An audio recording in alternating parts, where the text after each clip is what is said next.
Hey, nakumbi kophuthumako.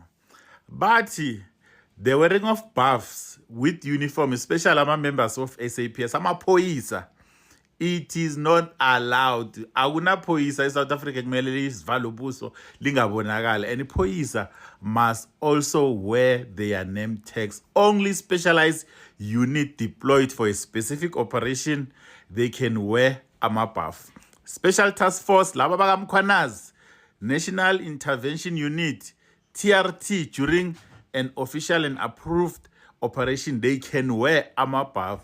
Lamaphoyisa lawa ama-crime prevention warden, ama-crime what laba aba-volunteerayo, you are not allowed ukuthi nisivale ubuso, especially nalabo constable laba abazenza ama-special task force.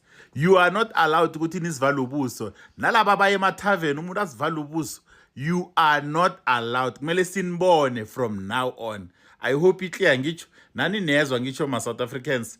No police officer must, including nama traffic, they are not even allowed ukuthi basivale ubuso. Kunabanye abangani bama traffic abathanda uzenza ama task force. You are not allowed ukuthi nisivale ubuso. Vezana ubuso lobo, we need to see you now. I hope it clear ma South Africans.